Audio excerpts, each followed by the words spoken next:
Hi అండి, అందరికీ welcome to my channel. ఈరోజు పుదీనా చికెన్ చేస్తున్నా నేను. అందుకోసం గిన్నెలో ఆయిల్ పోసేసుకొని 2 పెద్ద సైజ్ ఆనియన్స్ కట్ చేసుకొని కరివేపాకు పచ్చిమిర్చి కూడా వేసుకొని కలిపేసుకున్న తర్వాత అల్లం వెల్లుల్లి పేస్ట్ కూడా వేసుకోవాలి. ఒక 2 స్పూన్స్ వేసుకున్నాను పెద్ద సైజ్ స్పూన్తోని. 2 స్పూన్స్ వేసుకున్న తర్వాత కలిపేసుకున్న తర్వాత కొంచెం అల్లం వేగిన తర్వాత అండి మిక్సీ పట్టుకోవాలి. ఒక పుదీనా 1 కప్పు వేసుకున్నాను. తర్వాత కొంచెం కరివేపాకు, తర్వాత పచ్చిమిర్చి వేసుకొని మిక్సీ చేసుకొని వేసుకోవాలి. అల్లం వేగిపోయింది కదా, తర్వాత పచ్చిమిర్చి పేస్టు పుదీనా పేస్ట్ ఉంది కదా, అది పట్టేసుకున్నాం కదా, అది వేసేసుకోవాలి. అది కొంచెం వేగాక అంతలోపు కొబ్బరి గసాలా వేసుకొని మిక్సీ పట్టి పక్కన పెట్టుకోవాలి. తర్వాత కారం 4 స్పూన్లు వేసుకున్నా నేను.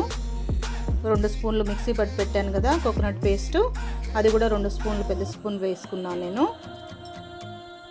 కొబ్బరి పేస్ట్ వేసుకుంటే చాలా టేస్టీగా ఉంటుందండి. తర్వాత పసుపు వేసుకోవాలి. 1 స్పూన్ పసుపు వేసేసుకొని కొంచెం కలిపేసుకున్న తర్వాత చికెన్ కడిగి పెట్టుకున్న చికెన్ను వేసేసుకొని కొంచెం మీడియం ఫ్లేమ్లో పెట్టి వేయించుకోవాలి.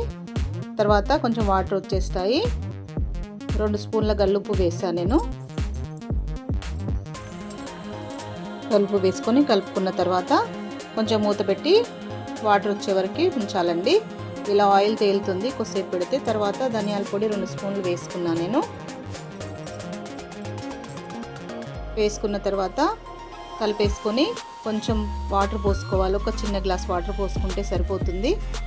కొంచెం మసాలా అంతా చికెన్కి పడితే చాలా టేస్టీగా ఉంటుంది. పుదీనా ఫ్లేవర్ కూడా చాలా బాగుంటుంది. ఇలా పుదీనాతో చికెన్ చేసుకుంటే చాలా టేస్టీగా ఉంటుందండి. ఒకసారి ట్రై చేసి చూడండి, కామెంట్ చేయండి.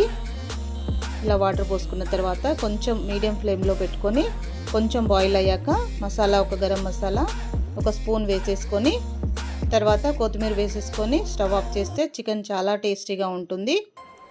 పుదీనా ఫ్లేవర్ కూడా చాలా బాగా వస్తుంది చికెన్ తినేటప్పుడు. రైస్లోకి కానీ చపాతీలోకి చాలా బాగుంటుంది.